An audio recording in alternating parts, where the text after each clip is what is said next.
A lot of people don't know this, but I would say there are 5 different types of full-time RV livers. If you're full-timing in an RV or thinking about full-timing, I have 5 tips to give you for how to get the most out of your full-timing experience. Hi, I'm Jacob. I'm a certified RV technician and the owner of Rigger RV Repair. In my experience, about a quarter of the repairs I end up doing are completely preventable. So I started this channel to help you learn how to not break your RV. And you know who breaks their RVs a lot? Full-timers.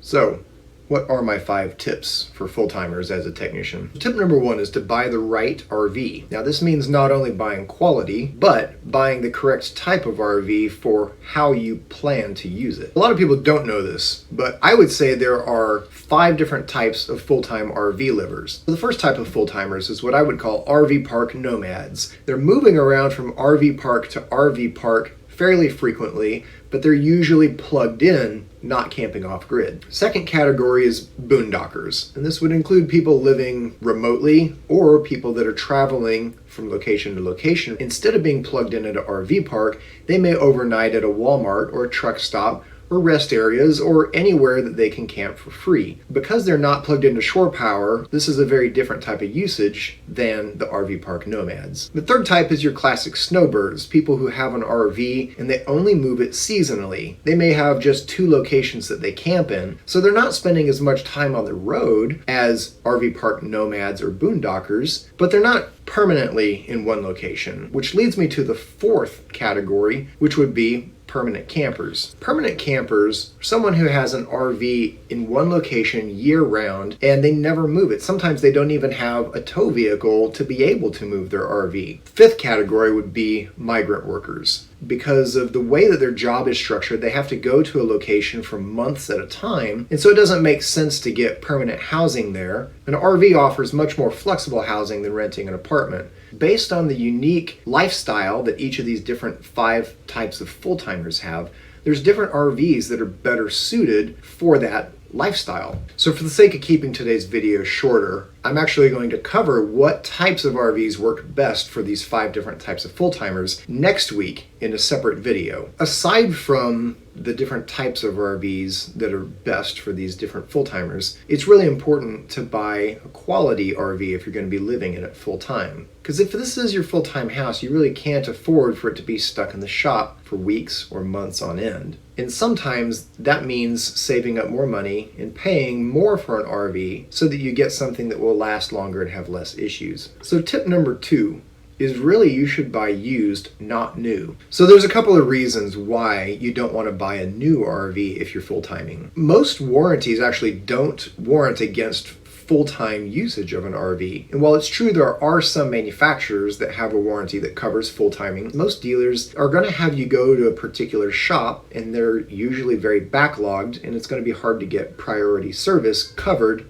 under warranty. So by buying used and assuming the liability of repairs on your own, you have more room in your budget to hire priority service to get you back on the road and staying in your RV rather than stuck in a hotel room somewhere. Tip number 3 is to be aggressive in preventive maintenance. 3 of the most common things that full-timers struggle with would be slide out seals that are breaking because of the full-time usage, anode rods that wear out in their Suburban brand water heaters, and number 3, roof leaks. For slide seals, you really need to be using a slide seal conditioner. A seal conditioner has chemicals that actually keep the rubber soft and supple, as well as a UV blocker to protect it from damaging sunlight. For anode rods, if you have a Suburban brand tank type water heater, the anode rod prevents the steel tank from rusting out.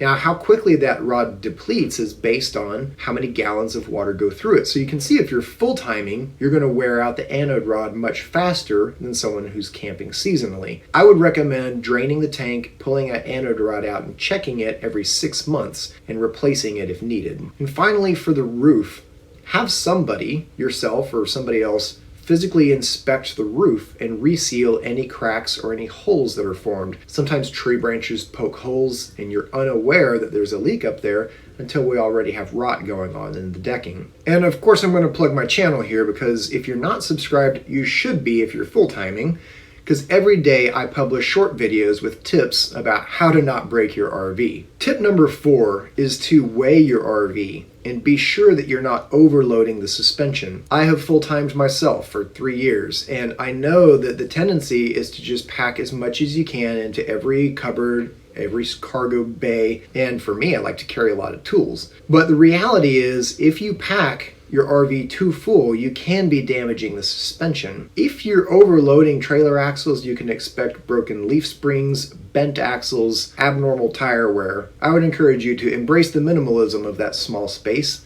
and to just have less things and make sure that you're treating your RV in a way that's not going to break it. So my 5th tip is that you should just recognize most RVs are not built for full-time use. For example, a lot of the plumbing fixtures are plastic instead of metal, and they will wear out faster with full-time use.